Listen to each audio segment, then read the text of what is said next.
Lorsque nous recevons la parole, Dieu suscite des circonstances pour nous introduire dans l'expérience de chaque parole reçue.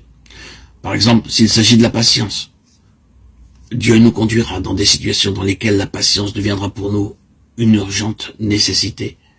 S'il s'agit de l'amour fraternel, nous serons bien vite dans la possibilité de pouvoir progresser davantage, à moins d'expérimenter plus pleinement la communion fraternelle. Le fait d'entendre simplement la vérité et de la propager de nos lèvres ne prouve pas que nous ayons l'expérience de la parole que nous avons entendue. Ce n'est qu'en mettant à l'épreuve la puissance contenue dans cette vérité par la mise en pratique que nous pourrons la proclamer. Nous n'acquérons de manière permanente les valeurs de la parole que lorsque nous en payons le prix pour qu'elle devienne nôtre. N'avez-vous jamais été remué en entendant un appel pour une complète reddition de votre cœur? Et n'avez-vous pas pensé ceci? Maintenant, je sais ce qu'est l'entière consécration. Désormais, je suis entièrement au Seigneur. N'avez-vous pas été ému? Nous sommes bien vite exaltés. La parole à laquelle nous avons répondu avec une telle joie doit nous éprouver, et les épreuves qui vont de pair avec la parole démontreront si nous l'avons saisie intellectuellement ou spirituellement. Si nous l'avons reçue superficiellement au niveau de notre âme, nous ne pourrons pas résister face aux épreuves, aux tribulations qui suivront son sillage.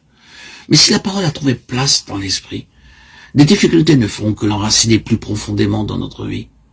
Quand l'or est éprouvé par le feu, la fournaise ne la transforme pas en cuivre. Le feu ne modifie pas sa nature, il ne fait que l'affiner. La simple dorure sera détruite par le feu, et la véritable nature du métal qu'elle recouvrait apparaîtra alors. Souvenons-nous bien que, quelle que soit la mesure de la parole de Dieu que nous avons acquise intellectuellement et quelle que puisse être la puissance avec laquelle nous pouvons l'exposer, cette parole ne deviendra vraiment nôtre que lorsque nous aurons permis à la croix d'œuvrer en nous avec elle.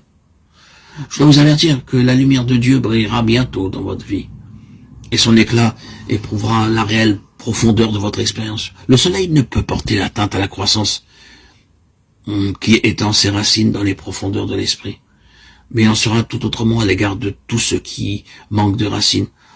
Toutes nos déclarations entières consécration à Dieu, toutes nos pieuses prières et nos professions de foi publiques manifesteront alors leur réelle valeur.